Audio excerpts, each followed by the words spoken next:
So, look, it's been more than 2 decades since Jamie here transformed school dinners and got the turkey twizzlers taken off the menu. And for the 4th year running, he's celebrating all the brilliant people who've kept that momentum going as he brings back his Good School Food Awards. And Jamie joins us now. Thank you. I mean, this has been a mission, hasn't it? Yeah. Over 20 years? Yeah.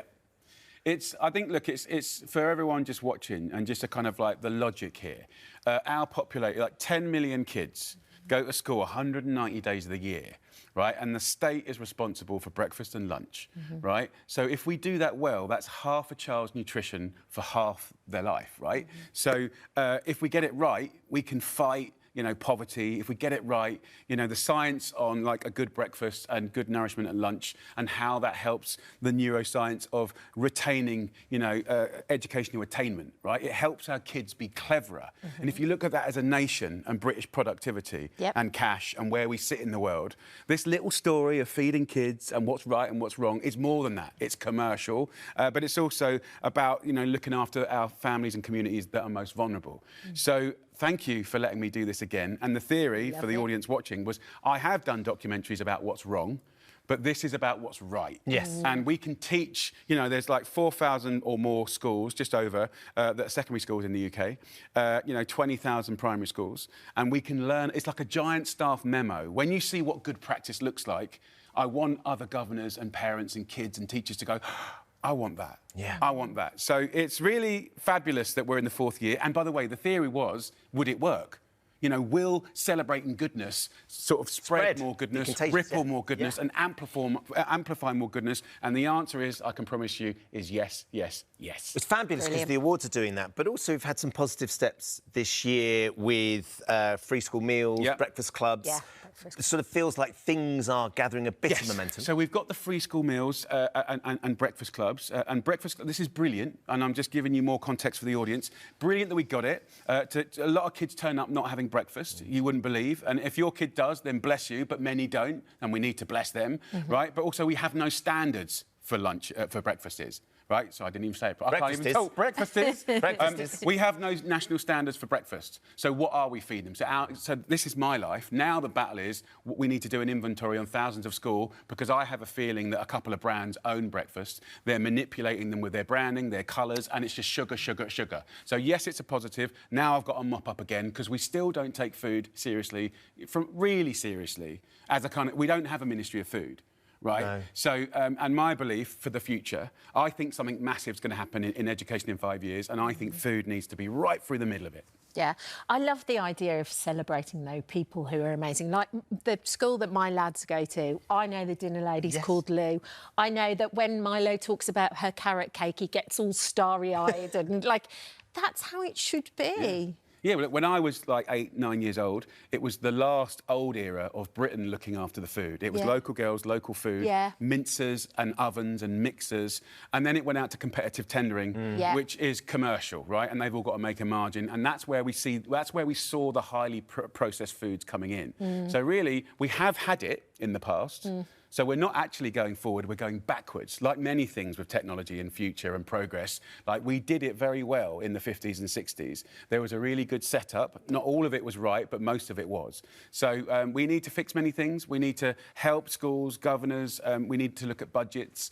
It's great that we've got the breakfast clubs, you know, happening, but it's always about detail. So I'll always be there in the background doing the detail and bringing stuff to share with you.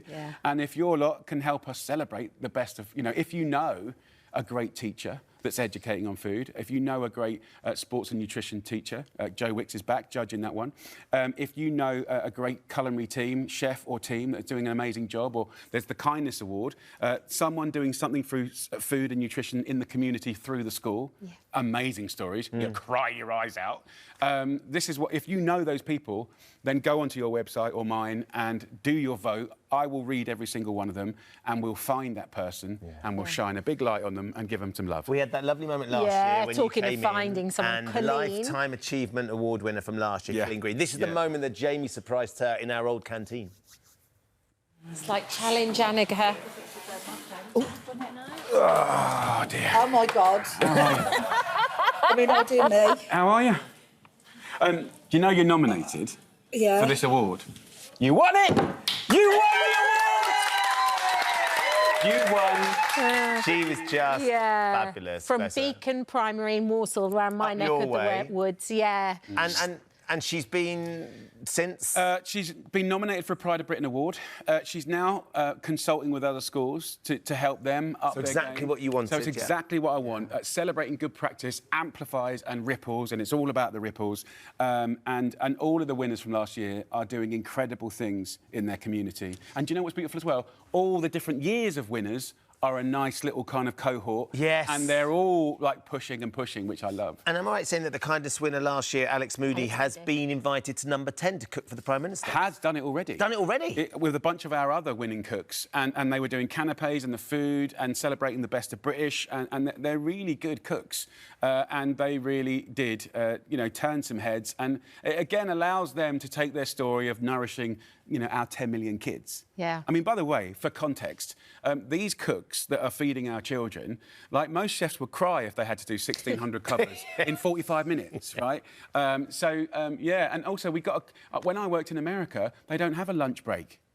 Like, and when they get food, it's literally flung like an American football, and they grab something like a war zone, right? So we still have a lunch break. We've got to protect even that, and we're proving. We were just talking about if you have a lunch break instead of rushing it, we're proving that it makes you more anti-inflammatory. It's better for your health. You can metabolise food better.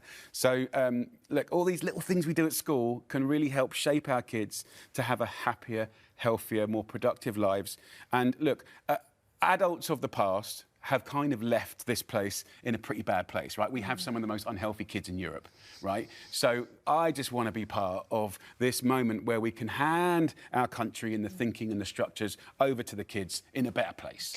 And also the people who need it most get a little bit of help too. Yeah, it's so important. We have many kids. It will be the only...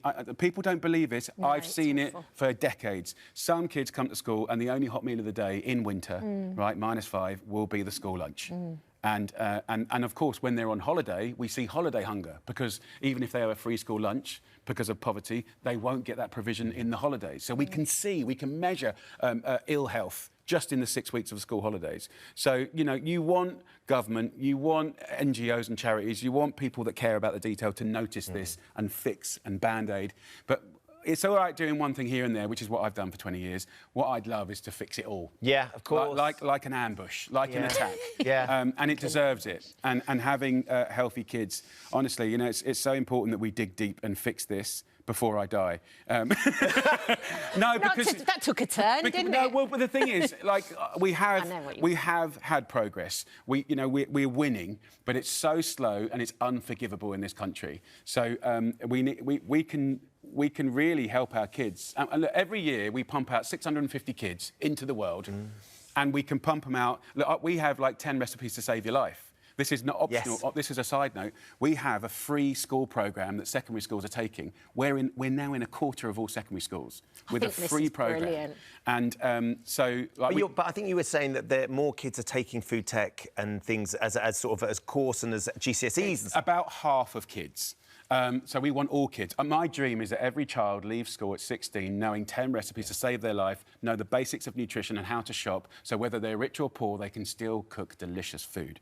And by the way, if you haven't seen my Channel 4 programme on Mondays, Feast for a Fiver. Did you see that plug? Very nicely done. I wasn't supposed to do that, but I thought that might be... Your team over there have just started applauding. That's very impressive. But, you know, but knowing how to cook good food on a budget is now more important than ever. And, of course, it's more expensive than ever. But if you can cook, you have choices. If you can't cook, you have no choices. Yeah. So if you look at a struggling family in Britain and Sicily, you know, one's eating well and one isn't. And the only thing that's a difference is just knowledge. They know what they're doing. Yeah. Jamie, it's lovely to see you. Thank you for popping in. You can find out more about, as Jamie was saying, Jamie's Good School Food Awards by going to the This Morning website or going to Jamie's website. All the details there. We would love you to nominate anybody that's doing an incredible job where you are, the school you're at, if they're looking after your kids, if you work alongside them, maybe you're a governor and you feel like they deserve a little bit of love. Yeah. Bit of love. That's what they need. Yeah, and what I love about this is your viewers are really shaping where we go in the future. It really does matter, and your help, of course, and the channel, I'm so grateful. Amazing. So, thank you. Amazing stuff. Thank you, Jay. Thank you.